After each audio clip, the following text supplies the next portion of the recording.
오늘 하나님께서 우리에게 주신 말씀은 출애굽기 20장 7절의 말씀과 마태복음 6장 9절의 말씀입니다. 출애굽기의 말씀입니다. 너는 내 하나님 여호와의 이름을 망령되게 부르지 말라. 여호와는 그의 이름을 망령되게 부르는 자를 죄 없다 하지 아니하리라. 마태복음의 말씀입니다. 그러므로 너희는 이렇게 기도하라. 하늘에 계신 우리 아버지여, 이름이 거룩히 여김을 받으시오며. 하나님의 말씀입니다. 오늘은 세 번째 계명을 우리가 같이 생각해 보는 날입니다. 우리 지난주 복습입니다. 제2계명, 우상을 만들지 말고 하나님의 형상을 만들지 말아라 라고 하는 그 뜻은 크게 세 가지라고 말씀드렸죠. 하나님은 피조물이 아니라 창조주이시다. 그러니까 우리의 그 신앙생활 가운데 자꾸 하나님을 피조물로 만들지 말아라, 내 생각대로 끌고 가지 말아라, 그렇게 말씀드렸고, 또 두 번째는 하나님은 어디나 계시는 분이기 때문에 하나님을 제한시켜 드리지 말아라, 어떤 공간에 어떤 모습으로 형상으로 제한시키지 말아라 라고 하는 뜻임을 같이 우리가 생각을 했고요. 마지막 세 번째로는 하나님의 형상은 따로 있다, 그분이 예수 그리스도다라고 하는 것을 말씀드렸습니다. 그것이 제 두 번째 계명의 의미다라고 하는 것을 같이 나눴습니다. 오늘은 세 번째 계명입니다. 세 번째 계명의 내용을 우리가 같이 한번 보겠습니다. 출애굽기 20장 7절 말씀 짧습니다. 우리 같은 목소리로 함께 한번 읽어보면 좋겠습니다. 너는 내 하나님 여호와의 이름을 망령되게 부르지 말라. 여호와는 그의 이름을 망령되게 부르는 자를 죄 없다 하지 아니하리라. 망령되다라고 하는 이 단어의 그 사전적 의미를 보면 늙거나 정신이 흐려서 언행이 정상이 아닌 상태라고 나옵니다. 그러니까 우리의 언어로 이 망령되다, 망령들었다, 이제 그런 파생어도 있죠. 이 망령되다라고 하는 이 말은 그렇게 좋은 단어, 상쾌한 단어라고 보여지기는 어렵습니다. 그러나 히브리 말에 이 망령되다, 우리말로 망령되다라고 번역을 한 히브리 말의 이 단어는 사뭇 그 뜻이 조금 다릅니다. 라사워라고 하는 그 발음의 단어인데 그것은 그렇게 중요하지 않고요. 그 뜻이 한 세 가지 정도가 됩니다. 거짓으로, 거짓에 대한 부분이 있고, 또 헛되이, 또 함부로라고 하는 그 뜻이 있습니다. 그래서 이 세 가지 뜻이 담겨져 있는 말이 이제 그 망령되다라고 하는 히브리 말인데, 이 거짓으로 말하는 것에 대해서는 특별히 성경에서 그 법정에서 거짓으로 증언하는 것에 대한 부분을 굉장히 중요하게 다룹니다. 그런데 10계명에서 보면은 제9계명이 이 법정에서 거짓 증언을 하지 말라라고 하는 그 계명이 따로 있습니다. 분명하게 자세하게 이렇게 또 이제 다뤄야 되기 때문에 거짓으로 우리가 말을 하는 것에 대해서는 9계명 시간에 다시 한번 살펴보기로 하고, 오늘은 조금 제외하도록 하겠습니다. 반면에 그 헛되게 하나님의 이름을 부르고 함부로 하나님의 이름을 부르는 것에 대한 생각을 오늘 좀 같이 해보려고 합니다. 이 제3계명에 있어서 특이한 점이 하나가 있는데, 그것은 이 3계명을 어기는 것을 하나님께서 죄라고 표현하신 겁니다. 물론 1계명부터 10계명까지 그 계명들을 어기는 것이 다 죄입니다. 우리가 다 알고 있죠. 그것이 이제 죄인데, 하나님께서 이 10계명을 이제 얘기해 주실 때 이 3계명만큼은 이것을 어기면 죄다라고 하는 표현을 하셨다는 겁니다. 왜 하셨을까라고 하는 그 마음이 이제 드는 이제 부분이죠. 그것은 하나님이 이 10가지 이 계명 중에 이 세 번째 계명에 대해서 하나님의 마음이 이렇게 담겨져 있는 것을 이제 알 수가 있죠. 그러니까 너무너무 싫다고 하는, 이 계명이 이제 어겨졌을 때 너무너무 싫다고 하는 하나님의 마음을 강하게 표현하신 것이다라고 볼 수가 있습니다. 그 이유는 이제 두 가지가 있다고 보는데, 하나는 하나님이 제일 싫어하시는 거겠죠. 그러니까 하나님의 이름을 망령되게 우리가 부르거나 일컫는 것을 하나님이 제일 싫어하시는 것이고, 또 하나는 주목해야 될 부분인데, 또 하나는 우리가 살면서 가장 많이 범하는 죄이기 때문에 그렇습니다. 그래서 1계명 중에 10계명을 우리가 참 많이 범하지만 일상 중에, 그러니까 우리가 예수를 믿는다고 하고 하나님의 자녀라고 하면서도 일상 중에 가장 많이 범하는 죄가 아마 3계명이 아닐까 생각이 됩니다.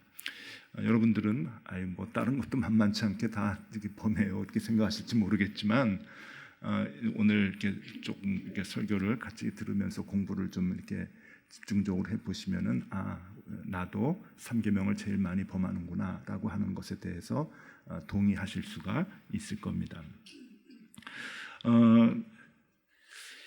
이것을 가장 이제 좀 쉽게 오늘날의 언어로 좀 이해를 해드리도록 하겠는데요. 이 얘기를 하나 좀 해드리면은, 제가 1월과 2월 중에 제일 많이 한 일이 뭔지 아십니까? 잘 모르시죠? 이게 엉뚱한 질문인데, 동사무소 가가지고 인감증명을 뗀 겁니다. 제일 많이 했습니다. 한 20통 넘게, 한 30통 가까이 인감증명을 뗀 것 같습니다. 이제 뭐 대부분 이사회나 이사 한두 개씩 이렇게 하시는 분들은 2월 달이 이사회를 하는 달입니다. 그러니까 저도 이사장을 맡고 있고, 열매 나눔 재단 이사장을 맡고 있고, 또 이제 이사를 맡고 있는 것들이 있어서 인감 증명을 이제 그 떼서 이제 제출을 했는데, 그것뿐만이 아니고요. 이사를 했습니다. 집을 이사를 하고, 집을 이사를 한 것이 그 교회 명의로 돼 있는 것을 이제 매도를 했죠. 그러니까 인감 증명이 필요하더라고요. 또 높은 뜻 정의교회 대표자로 있었던 이게 전데, 이게 대표자가 다 바뀌니까 모든 것까지, 통장까지도 인감증명을 떼서 다 제출을 해야 되고요. 또 이사를 해가지고 입주를 하게 되니까 또 인감증명을 떼야 되고, 그래서 굉장히 많이 인감증명을 뗐습니다. 뭐까지 뗐냐면은, 높은 뜻 정의교회 새로 오신 목사님 자동차 구입을 하는데 아직도 대표자 이름이 제가 있어가지고 장기 리스를 하니까 제 이름으로 인감증명을 떼서, 높은 뜻 정의교회 담임 목사님 자동차는 제 이름으로 되어 있습니다. 그래서 제가 이제 타지마 그러면 이제 못하게. 그래서 참 많이 이제 뗐는데, 동사무소에서 그러시더라고요. 뭐 하시는 분이세요? 저보고. 그래서 제가 이사를 좀 많이 합니다. 그랬죠. 집이사, 집이사, 이사를 좀 많이 해서 이사회가 많습니다. 그렇게 얘기했는데 알아들었는지 모르겠어요. 그 동사무소 친구가. 인감 증명을 뗄 때는 남들에게 부탁할 수가 없습니다. 제가 직접 가야 되죠. 물론 위임장을 써줄 수도 있지만 굉장히 복잡합니다. 요즘은 제 아내가 관공서나 이제 은행 업무를 제 대신으로 하려고 해도 굉장히 복잡한, 그렇게 확인하는 절차가 굉장히 까다로운 시대인데, 왜 그런가 하면은 남의 이름을 도용해서 범죄하는 일이 너무나 많기 때문에 이제 그렇습니다. 그래서 인감 도장하고 인감 증명은 절대로 함께 남에게 주지 말라는 이야기까지 하죠.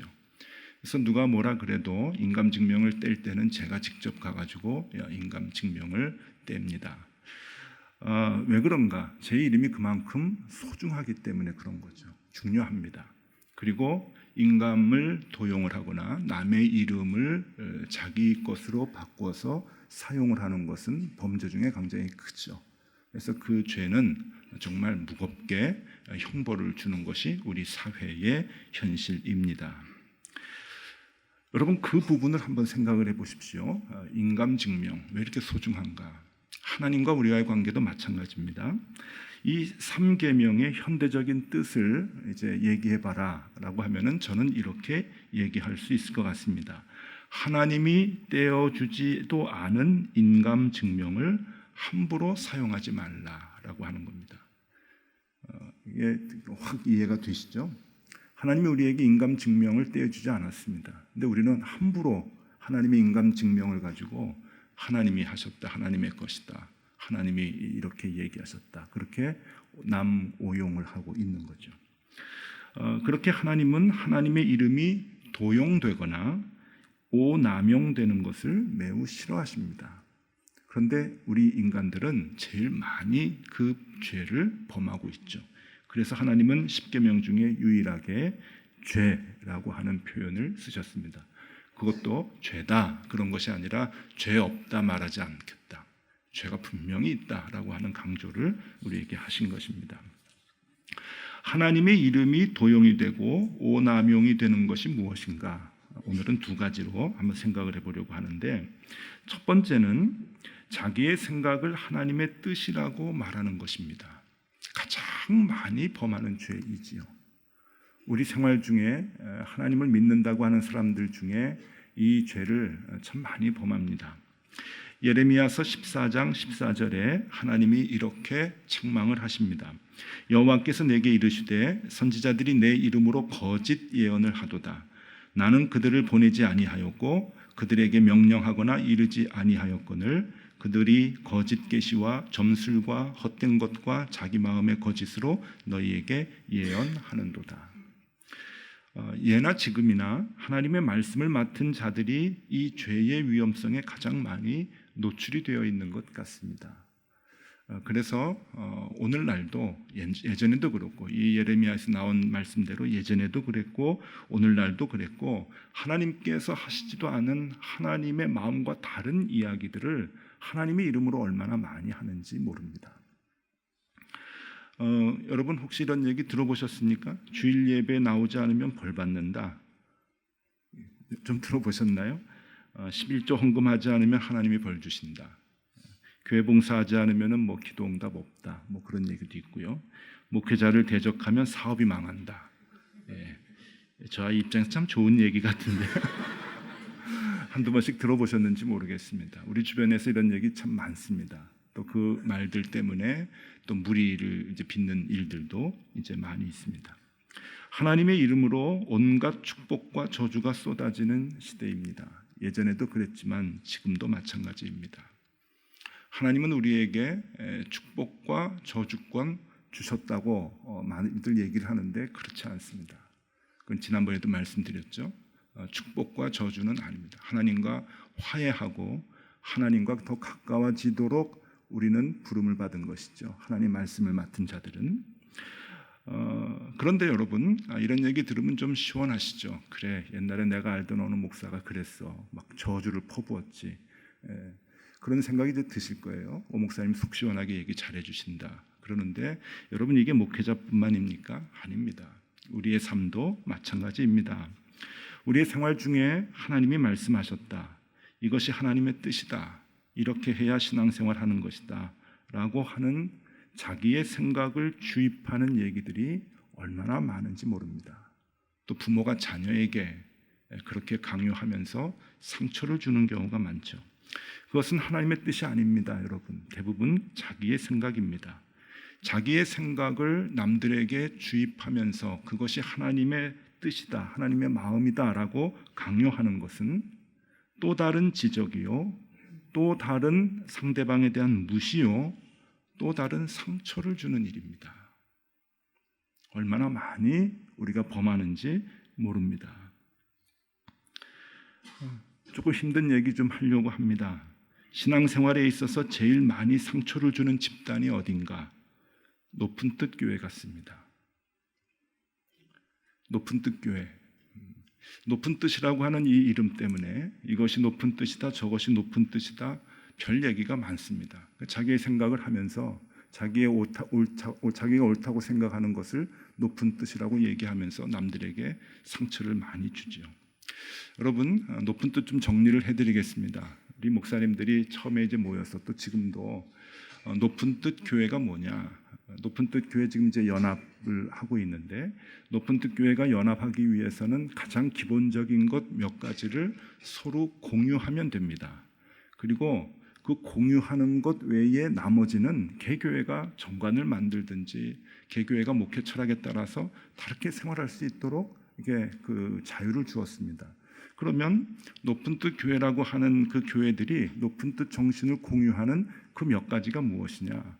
우리도 상식적으로 알고 있는 것이죠. 목사에 대해서는 6년 이제 그 일을 하고 나면은 재신임을 이제 받는 투표를 하는 것이고, 65세가 되면 은퇴를 해야 되는 것이고 원로 목사 제도는 없는 것이고 물론 세습은 못하는 것이고 또 장로님, 안수집사님, 권사님은 6년으로 시무를 끝냅니다. 그리고 65세가 되면은 시무를 은퇴하게 되어 있습니다. 또 당회와 재직회를 분리합니다. 그래서 장로님들이 재직회의 부서장을 못하게 하고 있습니다. 이런 몇 가지 기본적인 것들을 함께 공유하고 그것을 지켜나가는 교회, 이것이 높은 뜻 정신이다 생각하고 그렇게 이제 시작을 하고 지금도 그것을 지켜나가는데, 이것이 이제 더 많이 파생이 돼가지고 본인들이 생각하는 이게 교회다, 이게 올바른 교회다라고 생각하는 것들을 다 높은 뜻이라고 얘기를 합니다. 그래서 이건 높은 뜻이다, 이건 높은 뜻이 아니다 그러면서 서로 상처를 많이 주지요. 오래전에 남산의 숭의학교 강당에서 예배를 드렸을 때 목격을 했던 겁니다. 참 기가 막힌 일인데 어떤 분이 이게 높은 뜻이 전통인지 모르겠는데 이제 예배당 들어오면은 이렇게 차 한 잔 하는 게 이제 전통이에요. 여기도 오면은 이제 차 한 잔 있죠, 입구에.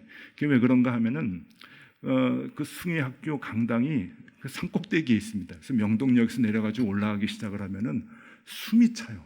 그리고 학교 강당 앞에도 계단이, 높은 계단이 있어가지고 그래서 이제 올라가면 너무 힘이 차서 숨이 차서 여름에 시원한 이렇게 차를 한 잔씩 대접을 하기 위해서 로비에다가 이렇게 차를 이렇게 마련을 했는데 어느 분이 이제 그거를 들고서는 예배당 안, 강당이죠, 강당 안으로 이제 들어가려고 했더니 이 예배 안내하시는 위원이 이렇게 달고 계시는 위원이 턱 막더니 하시는 말씀이 들어가지 마십시오. 이게 음료수를 가지고 들어가시면 안 됩니다. 이러면 괜찮을 걸 가지고 턱 막더니 높은 뜻 정신이 아닙니다 그러시는 거예요. 제가 이제 옆에서 이제 그걸 들었죠. 이게 음료수 가지고 예배당 들어가는 게 높은 뜻 정신하고 무슨 관계가 있습니까? 그랬더니 이분이 조금 마음이 좀 넉넉하신 분이에요. 그러니까 좀 이렇게 유머가 있는 분인데 뭐라고 얘기하시냐면은 아유, 너무 높은 데를 올라왔다고, 너무 높은 데를 걸어 올라왔는데 하나님께서 이 음료수 한 잔 먹고 이렇게 들어가게 하는 게 그건 높은 뜻 아닐까요? 이제 그러시는 거예요. 그래서 깔깔깔깔 웃고 이제 넘어갔는데 조금 좀 이렇게 좀 성격이 좀 까칠한 분 같으면 큰 싸움이 일어났을 법한 그러한 그 일이었습니다. 그래서 거기에 안내하시는 분들이 그냥 깔깔깔깔 웃고 그래, 그것도 높은 뜻이겠다, 이제 이런 얘기를 하면서 이제 넘어갔는데, 여러분 뭐가 높은 뜻입니까? 그냥 하나님이 주인되지 않는 교회를 만드는 그 정신 하나가 높은 뜻이죠.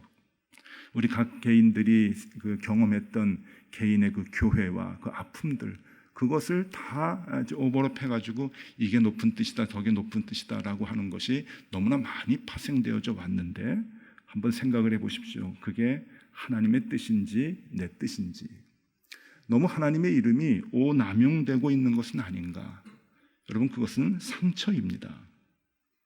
요즘 세습을 하는 교회들 때문에 많은 한국의 기독교인들이 상처를 받고 있습니다. 그러나 세습하는 교회는 정작 뭐라고 얘기하냐면은 하나님의 뜻이라고 얘기합니다. 사회법을 어겨가면서 예배당을 건축한 큰 교회도 있습니다. 많은 사람들이 그것 때문에 상처를 받고 있죠. 그 교회는 정작 모든 일을 하나님이 하셨다고 그렇게 고백을 합니다. 좋지 않은 방법으로 사업을 확대해 나가는 기업들이 있습니다. 하나님의 기업이라고 자랑을 하면서 사업을 확대해 나가는데 정작 그 안에서 일하는 직원들은 많은 고통을 받고 있습니다. 그런데 그분들은 얘기합니다. 하나님의 은혜로 회사가 성장한다고 얘기합니다. 여러분, 이것들은 상처입니다. 상처입니다. 그냥 하나님의 이름을 빼면 좋겠습니다. 하나님의 은혜라고 하는 이야기를 하지 않으면 좋겠습니다. 그냥 내 생각이라고 얘기하는 것이 훨씬 낫습니다. 하나님이 마음 아파하시는 것이죠. 하나님이 인간 증명을 우리에게 떼주지 않으셨습니다. 그런데 왜 자꾸 우리가 그 하나님의 이름을 도용하고 오남용하는지 모르겠습니다. 자신의 생각을 하나님의 뜻이라고 말하는 것, 하나님이 무척 싫어하신다 하는 것이 첫 번째입니다. 두 번째, 하나 더 생각할 것은 하나님의 이름에 걸맞는 생활을 하지 않는 것을 의미합니다. 하나님은 하나님의 자녀들이 하나님의 이름으로 생활을 할 때 그 하나님의 이름에 걸맞는 하기를 바라고 계십니다. 이스라엘 사람들은 하나님 이름에 대한 경건함이 매우 높았습니다. 아주 컸습니다. 하나님의 이름에 대해서 매우 소중히 생각을 했던 것이죠. 그래서 하나님의 말씀을 읽을 때 여호와의 이름이 나오면, 야훼라고 하는 그 여호와의 이름이 나오면 그것을 발음을 하지 못했습니다. 그냥 아도나이라고 해서 주님이라고 발음을 했습니다. 보기는 여호와인데 발음은 주님이라고 했습니다. 하나님의 이름을 망령되이 일컫지 말라고 하는 그 3계명을 지키기 위해서 입술로 하나님의 이름을 정확히 발음하지 않았던 것입니다. 그리고 평상시에 서로하고 얘기를 할 때 하나님을 얘기하는, 지칭하는 그 부분이 오면은 그냥 하쉔이라고 해서 그 이름이라고만 발음을 했습니다. 그러니까 하나님이 이렇게 말씀하셨다 그렇게 얘기하지 않고 그 이름이 그냥 하쉔이라고 하는 그 말로 하나님의 이름을 입에 담지 않았다고 합니다. 거룩하신 하나님의 이름을 입에 담는 것은 불경스러운 일이라고 생각을 했던 것이죠. 또 성경을 필사하는 사람들이 있었습니다. 예전에는 인쇄소도 없고 복사기도 없으니까 손으로 성경을 다 필사를 했는데, 성경을 필사했던 사람들이 여호와 하나님의 이름이 나오는 대목에서는 몸을 씻고 옷을 갈아입고 또 쓰던 붓을 몇 번이나 물에 씻어서 하나님의 이름을 썼다고 합니다. 근데 더 중요한 것은 하나님의 이름을 쓴 붓이나 펜은 그 자리에서 부숴버렸다고 합니다. 그 펜으로 다른 것을 쓰지 못하게 하기 위함이죠. 그러니까 이제 구약을 쓸 때 하나님의 이름이 많이 나오니까 하나 쓰고는 버리고 하나 쓰고는 또 분질러 버리고 그렇게 이제 필사를 했다는 것이죠. 왜 그랬을까요? 하나님의 이름을 망령되게 부르지 않기 위해서 안간힘을 쓴 겁니다. 어떻게 하든지 하나님의 이름을 내가 헛되이 부르지 않게 하기 위해서 그렇게 애를 썼는데, 거기에 대한 하나님의 평가가 있습니다. 그렇게 애를 썼던 이스라엘 사람들에 대한 하나님의 평가입니다. 이사야 29장 13절의 말씀인데 읽어드리겠습니다. 주께서 이르시되 이 백성이 입으로는 나를 가까이하며 입술로는 나를 공경하나 그들의 마음은 내게서 멀리 떠났으니 그들이 나를 경외함은 사람의 계명으로 가르침을 받았을 뿐이라. 하나님의 평가예요. 그렇게 진짜 안절부절하면서 안간힘을 쓰면서 입술로라도 여호와의 이름을 부르지 않도록 애를 썼던 그 이스라엘 사람들에게 하나님의 평가는 매우 심각했습니다. 너희들은 사람의 계명으로 나의 가르침을 받았구나. 내 마음은 그것이 아니다 라고 하는 주님의 평가입니다. 이 3계명을 편협하게 이해하고 입술로만 주여 주여 하는 유대인들에게 예수님께서는 그 의미를 다시 가르쳐 주셨습니다. 그래서 예수님께서는 이스라엘 사람들, 특별히 제자들에게 우리가 기도해야 할 때 이렇게 기도해야 한다라고 하는 것을 얘기해 주셨죠. 마태복음 6장 9절입니다. 그러므로 너희는 이렇게 기도하라. 하늘에 계신 우리 아버지여, 이름이 거룩히 여김을 받으시오며. 우리가 해야 하는 기도의 정석 가운데 가장 먼저 여호와의 이름이 거룩히 여김을 받아야 된다라고 하는 것을 기입하고 있습니다. 왜 그랬을까요? 가장 중요한 문제이면서도 가장 많이 실수하고 범죄하는 부분이기 때문에 그런 것이죠. 너희들이 사람의 계명으로 이것을 지키지 하나님의 마음, 본 뜻이 무엇인지는 모르는구나 라고 하는 거예요. 하나님의 이름을 망령되이 일컫게 하는 모습들이 무엇인지, 하지 않는 모습이 무엇인지 그 기준을 너희들이 모르는구나. 그러니까 우리가 애써서 하나님의 이름을 거룩하게 하기 위한 그 기도를 우리가 드려야 된다라고 예수님께서 가르쳐 주시는 거죠. 다시. 그러면 하나님의 이름이 거룩히 여김을 받는 것이 무엇이냐? 사도 바울은 그것을 이렇게 정확하게 해석을 해 줍니다. 디모데후서 2장 19절에 있는 말씀입니다. 디모데후서 2장 19절 이 말씀이 중요한데요. 여러분 눈여겨봐 주시면 좋겠습니다.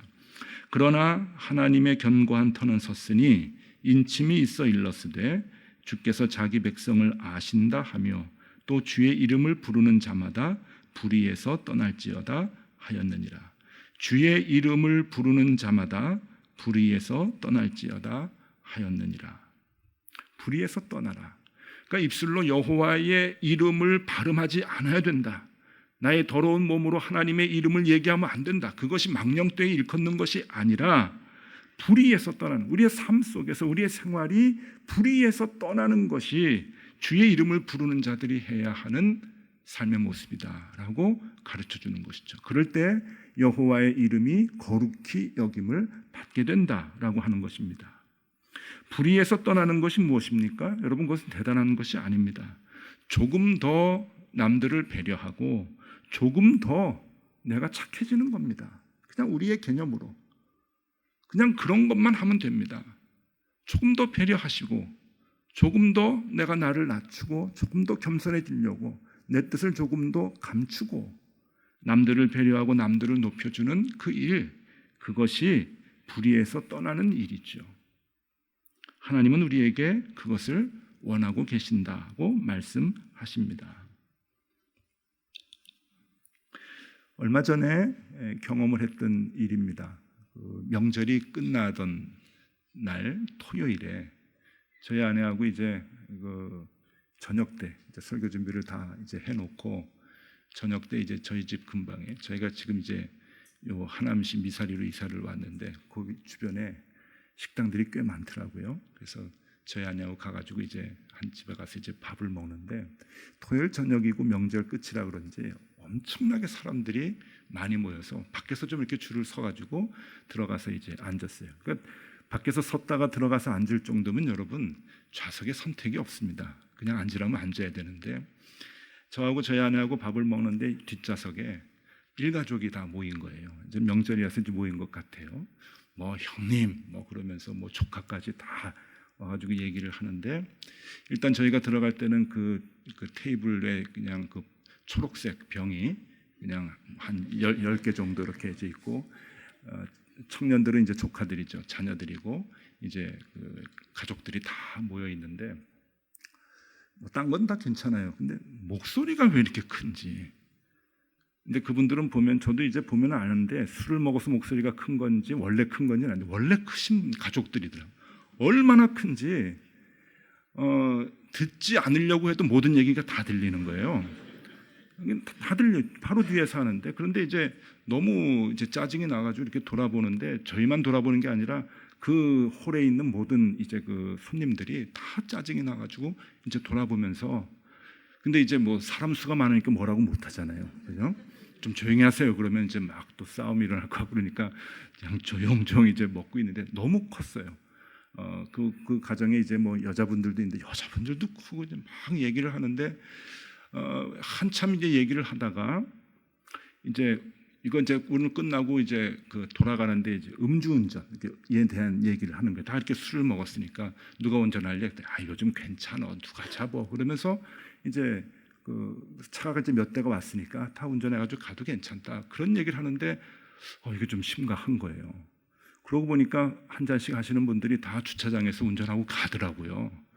그래서 이런가 이게 요즘 이거 참 요 근방에서 경찰들이 와가지고 좀 잡았으면 좋겠다 하는 그 생각을 하면서 이제 하는데 하여튼 그 얘기도 너무 크니까 그 홀에 있는 사람들이 이제 다 듣는 거예요.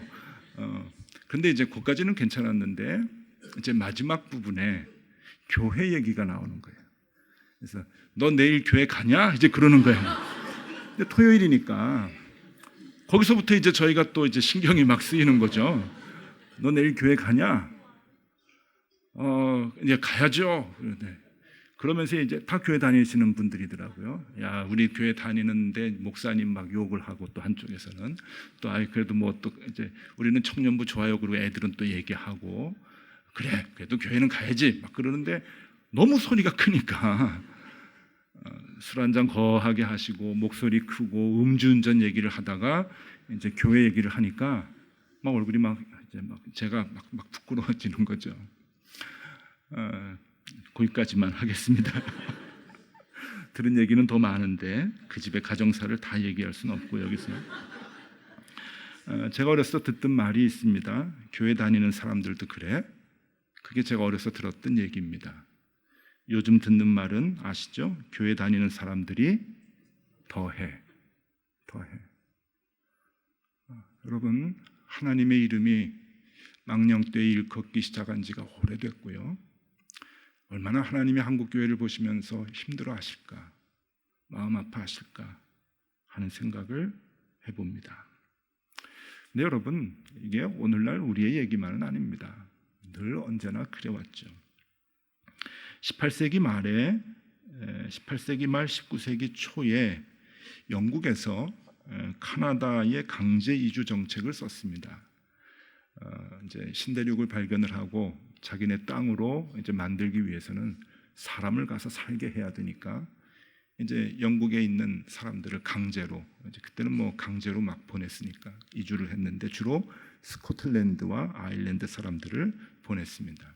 여러분, 스코틀랜드와 아일랜드 사람들이 이게 그 상극이에요.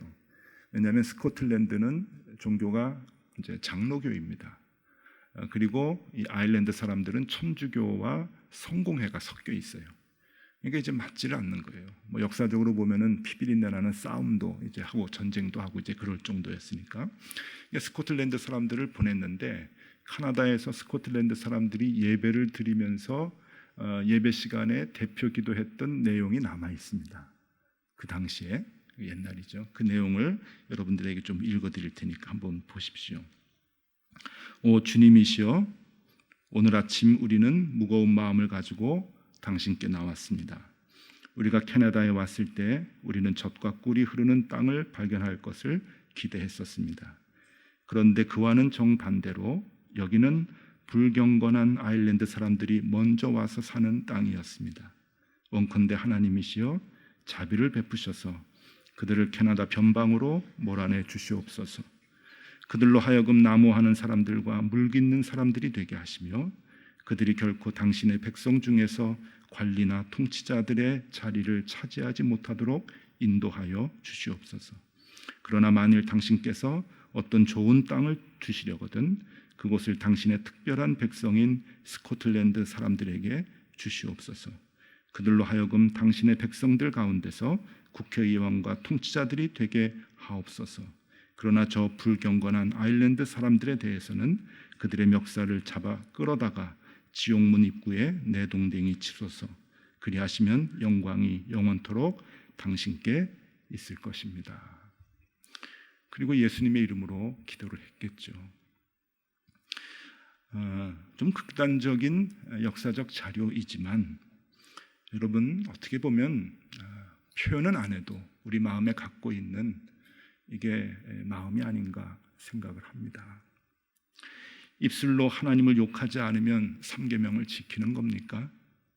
하나님의 이름을 걸고 거짓 맹세하지 않으면 3계명을 잘 지켰다고 자신할 수 있는 것입니까? 이 3계명은 그런 문제가 아닙니다. 하나님을 믿는 자들의 총체적인 삶의 문제입니다. 우리의 언어 생활뿐만이 아니고 우리의 생활 전체가 노출되어 있기 때문에, 우리가 예수 믿는 것 주변에서 다 알지 않습니까? 노출되어 있기 때문에 우리의 행동 하나, 우리의 말 한마디가 하나님과 연결되어 있다고 하는 것을 우리는 잊어서는 안 될 것입니다. 여러분, 조금 더 포용하고 조금 더 자신의 뜻을 낮추고 조금 더 거룩한 생활을 하실 수 있기를 바랍니다. 주님께서는 우리에게 이렇게 당부하십니다. 마태복음 5장 16절, 이같이 너희 빛이 사람 앞에 비치게 하여 그들로 너희 착한 행실을 보고 하늘에 계신 너희 아버지께 영광을 돌리게 하라. 아멘. 기도하겠습니다. 하나님 아버지, 우리가 10가지 주님의 일에 순종하다가도 한마디 말로 인해 다른 이들에게 상처를 준다면 주님을 따른다고 하는 것이 무슨 소용이 있겠습니까? 우리가 다 하나님의 이름을 드러내고 사는 사람들인데 주님의 사랑을 실천하게 하여 주시옵소서. 주님의 용서를 배우게 하여 주시옵소서. 주님의 거룩을 닮아가게 하여 주시옵소서. 예수 그리스도 이름으로 기도드리옵나이다. 아멘.